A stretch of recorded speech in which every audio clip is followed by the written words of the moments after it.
Okay. Hello everyone. My name is Christina Galanaki, and I'm a first-year PhD student in Criminology and Criminal Justice. So today's presentation is on understanding and establishing the threat of far-right terrorism. And more specifically, I aim at answering two questions. First of all, how can far-right terrorist activity be explained? And secondly, what is the extent of the threat of that far-right terrorism poses in the United States? So in order to do so, I will start by providing the definitions of far-right terrorism. Then I will move on with the explanations of far-right terrorism by employing basically classic criminological theories, as well as aspects of the far-right ideology. Then we will discuss the extent of the problem in the United States after the 9/11 events. Finally, the presentation includes an overview of summary of the most popular, let's say, recommendations for tackling terrorism by the far right. So first of all, it is really important to start with the definitions, obviously. Terrorism is an anxiety-inspired tactic of violence that is repeated use by semi-clandestine individuals, groups, or actors of the state for either criminal or political reasons. Now, far-right terrorism is a type of terrorism motivated by far-right and right-wing political ideas. So we're talking about views, of course, and ideologies. The aim of far-right terrorism is to abolish democratic governments and to replace them with fascist or Nazi authoritarian regimes. It is important to also know that from 2016 to 2017, there was a 50% increase of far-right terrorist attacks in the United States and a 43% increase in Europe, which is, of course, a significant rise of far-right terrorist attacks compared to the previous years. Starting with explaining far-right terrorism, we can first of all employ general strain theory, which you might know it was expressed first by Agnew in 1992, but it was applied on the case of far-right extremist groups by Blazek in 2001. According to Blazek, far-right extremists are usually white young males from communities that do not provide them the legitimate means and opportunities to achieve their goals. So these individuals experience strain, and consequently, they seek engagement in subcultures that will provide them with the illegitimate means and opportunities to achieve their goals. This is where far-right extremist groups basically appear, because they seek to recruit strained youth by providing them an explanation of the sources of the strain they experience, a sense of collective identity, and of course, a lot of promises for success in life. How do the far-right extremists actually explain strain? So according to most far-right organizations, being white, male, and heterosexual should provide one with a superior social status. Any group or individual that undermines this idea is basically blocking them from achieving their highly valued goal of superiority and social dominance that is sourced in these natural characteristics. And basically, any group that does that is considered the source of strain that these individuals experience. Then, of course, when perceiving certain social groups and individuals as the sources of strain, the far-right group members, the extremists, let's say, start also experiencing aggression and frustration towards these groups, which may lead to violence, as we know from general strain theory. Also, far-right extremist organizations themselves promote violence against the sources of strain in order to exterminate them and basically achieve their goal of social dominance. So what are some popular perceived threats or otherwise sources of strain for far-right terrorists? First of all, we have threats to gender status, such as the woman participation in traditionally male activity, campaigns against sexual and domestic violence, and the presence and activity of feminist groups. Then there are also threats to heterosexuality, such as the activities of LGBTQ groups, campaigns and policies in favor of LGBTQ rights as well. Then there are threats to ethnic status, such as the rise in the number of immigrants in the workforce, education, and within the community, and of course the institutional and governmental support of immigrants. And finally, there are threats to employment, such as decreased recruitments and increased competition.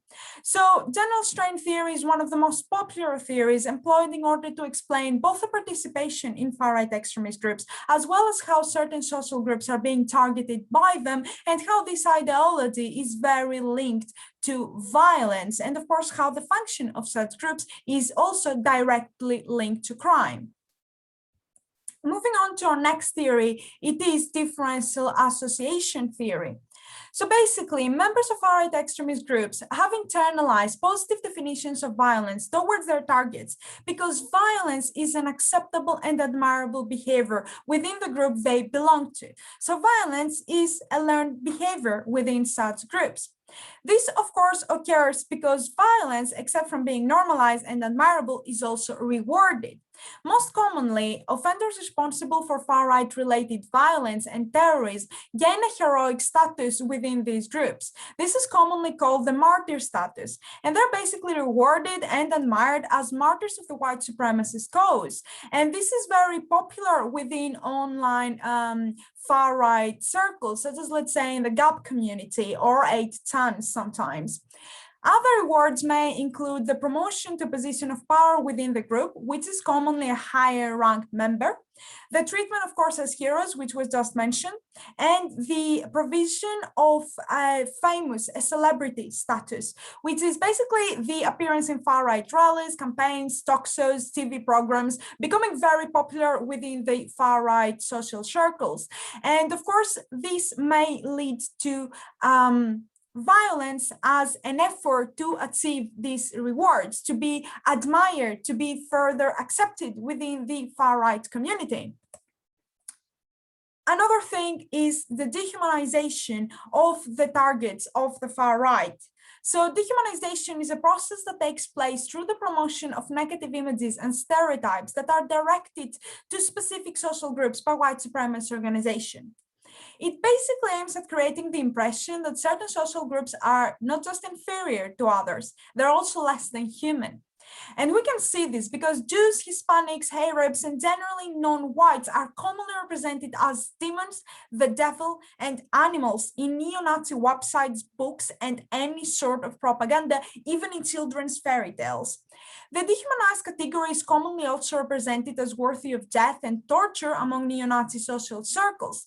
This again indicates an acceptance towards violence, an admiration, of course, towards violence, and a normalization of it.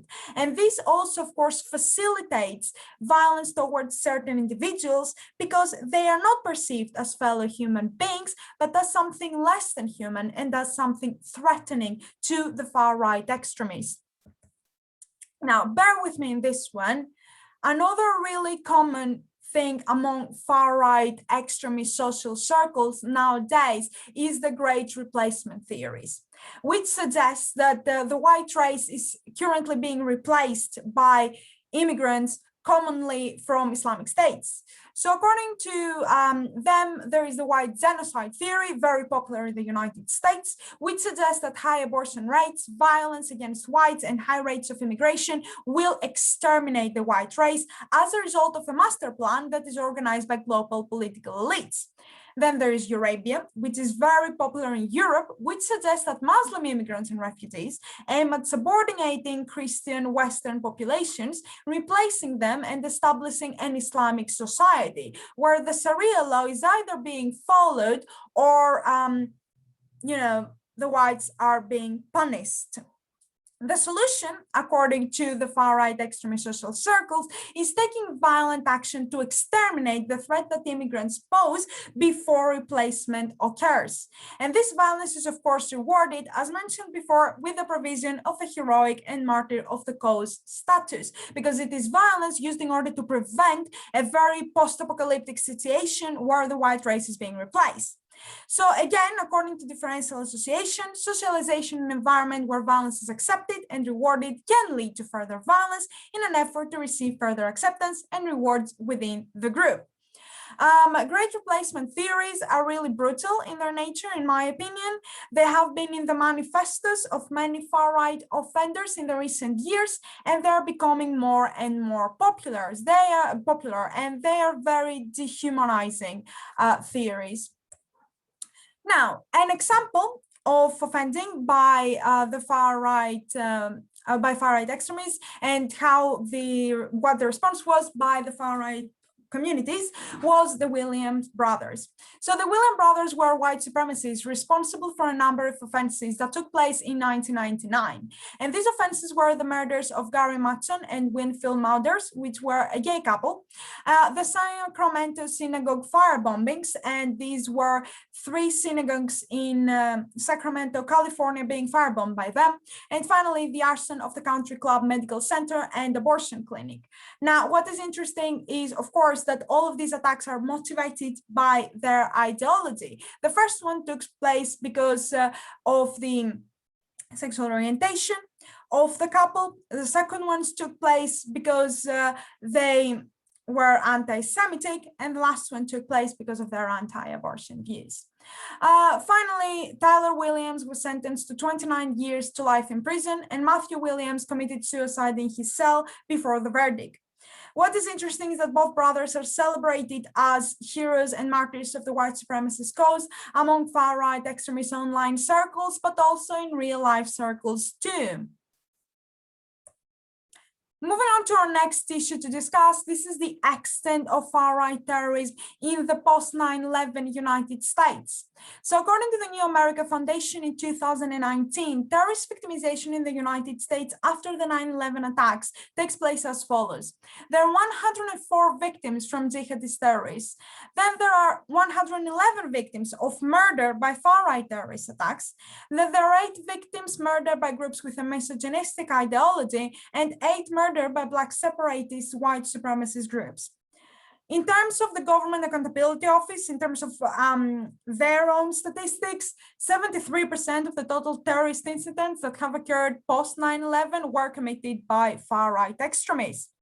Similarly, the Anti-Defamation League Center on Hate and Extremism in 2018 reports that the total number of deaths in domestic terrorist attacks for 2018 was 50. 78% were murdered in far-right terrorist attacks, and 2% were murdered by Islamic terrorists.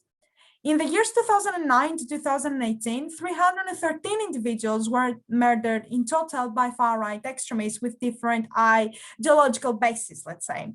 So, 76% of them were killed by white supremacists, 19% by anti-governmental far-right extremists, and 4% by other far-right extremist ideologies. This brings us to this graph, which is a very interesting graph. It is by the New American Foundation, published in 2019, and it provides information on the deadliest terrorist attacks that have taken place in the United States per ideology for the time frame 2001 to 2019. So we're talking for approximately 20 years. The graph presents, of course, as mentioned before, the attacks based on ideology, and according to it, far-right terrorist and jihadist attacks have both increased steadily since 2001. More specifically, far-right extremist attacks have increased significantly from 2008 to approximately 2018. Another important information presented in this graph is that Black separatists, nationalist and white supremacist attacks, as well as attacks motivated by misogynistic and incel ideology, which both fall under the category of the far right, started increasing from approximately 2014 in comparison to the years before. And finally, regardless of the very common view that Islamic terrorism is the greatest threat in Western societies, the total number of jihadist attacks was 107, and the total number of far-right terrorist ones was 110. Now I will provide case examples of 3 of the most popular far-right terrorist attacks that took place in the last years. The first one is in 2017, the second one in 2018, and the last one in 2019.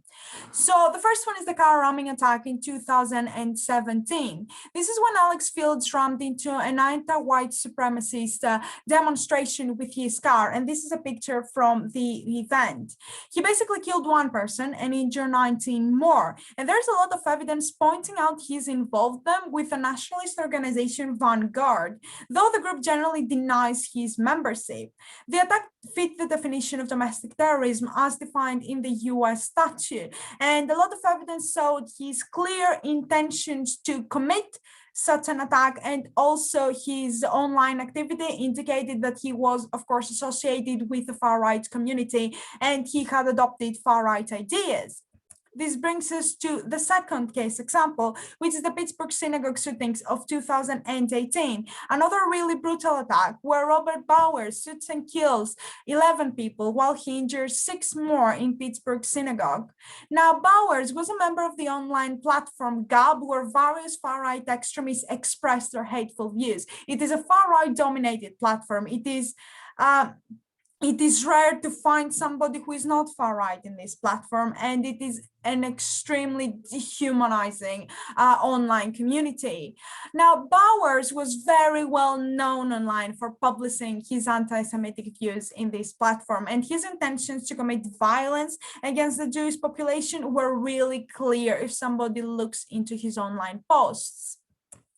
The last example to look into is the shootings in El Paso, Texas, that took place in 2019, maybe the most popular attack of far-right extremists that took place in the recent era, in the recent years. So 21-year-old white supremacist Patrick Crusius shoots and kills 22 people while he injures 26 more in a Walmart in El Paso. Again, what is interesting is that Crusius, before the attack, published a manifesto online where he expressed his admiration towards previous far-right terrorist attacks. So his admiration towards the offenders mentioned before, and his anti-immigration and white supremacist ideas. What is really important is that all these offenders are celebrated as martyrs and heroes of the cause within the far-right communities, mostly the online ones. Alex Fields is also sometimes referred to as a failure because he didn't manage to kill as many people as Bowers and Crusius managed to. All of these offenders indicated a tendency, they believed in the great replacement theories, which were mentioned before in this presentation. They believe that we're being directly threatened by certain social groups, that we're talking about the replacement of the white race. Finally, we will overview some recommendations for tackling far-right terrorism. So the first one is to avoid double standards for political violence. This is really important because far-right violence is not a typical form of political violence. It is a type of very dangerous terrorism, and it shall be treated as such by both the authorities and the judicial system, because far-right extremists see themselves as winners when they manage to not be labeled as terrorists, and they're accused for attempted murder or arson or a hate offense. More staff, funding, and resources should also be provided for dealing with far-right extremism.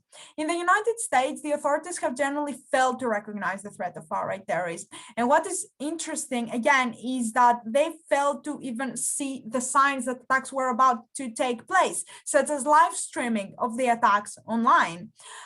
So this takes place because there's a lot of lack of intelligence dealing with the investigation of the phenomenon. And this is based on the idea that far-right terrorism does not pose a significant threat. Also, also judicial responses need to be very fast and efficient. So usually cases of far-right terrorism get processed really slowly. And this makes far-right terrorism perceive these delays as a failure of the judicial system. It gives them the impression that there are no clear frameworks to deal with them and their violence, and that the system doesn't know what to accuse them with, which is partially true. And it basically allows them to get away with it many times, or get away with being labeled as terrorists or characterized as terrorists. Also, this brings us to the clear distinction between hate crimes and terrorism, which is very important because we need specific legal frameworks that differentiate hate violence from far-right terrorism. They must be introduced because these frameworks must focus on the type of attacks, such as, let's say, arsons, bombings, and the motivations of these attacks. Are they politically motivated? And of course, the psychological effects on the victims. So the victims need to also be considered when thinking of the separations between hate crimes and terrorism. Also, characterizing most of far-right violence as hate crimes, which is what is currently happening, undermines, again, the extent of the threat that such offenders pose. Finally, we need more funding for research on far-right extremism because there's not enough research on the terrorist activity of far-right extremism. Most of the research basically has focused on hate crime and the rise of far-right political parties and populism, but there are not a lot of studies that have actually explored the triggers of this type of terrorism, why it is on the rise, the methods used by such organizations, how they're being organized, the realistic threat they pose, their propaganda, their online activity, and how to prevent it and find ways to deal with it. Particularly the last one has received very limited research. And this also brings us to the introduction of de-radicalization programs, which is a very controversial view on how to deal with far-right terrorism. It basically involves that the government, non-governmental organizations must collaborate for the design of programs that will de-radicalize far-right terrorists. And this is based on the idea that terrorist activity is a result of radicalization. It is a result of the offender's beliefs, and changing the perception of these offenders can stop them from re-offending and re-engaging in violent behavior. These programs must, of course, be designed and carried out by trained professionals. So we're talking about criminology, psychology, social sciences, social workers. Otherwise, there is a risk of actually strengthening the offender's ideology, and the government has to ensure, and the local community, that the participations in such programs will not further label and stigmatize the offender. So this is also very important. De-radicalization programs are a very new and controversial idea, as mentioned before, and there's not a lot of information about how exactly they could work. So there's not a particular design or template that I could give you on how these programs are going to work and whether they're actually going to be functional, but they're still an interesting idea. And finally, to conclude, far-right terrorist activity is a very realistic threat in Western societies. Strain and differential association theories can efficiently explain why and how far-right extremists engage in terrorist activity, while when looking at the dehumanization of the targets, as well as the great replacement theories, we can also understand how their ideology can lead them to act. In the United States, far-right terrorism is on a steady rise after the 9/11 attacks, and the deadliest terrorist attacks in the country have been committed by far-right extremists, which generally proves that the government and the authorities need to take drastic measures to deal with the threat that far-right terrorism poses, and it is important to recognize it as a threat equal and maybe more important than that of Islamic terrorism, at least within the last decade. So at least nowadays, it seems to be more threatening than the other type of terrorism. So thank you a lot for your attention. This is my email if you would like to ask any further questions, or you can, of course, ask me now. These are my references and my figure links, basically, for the pictures. So yes, thank you.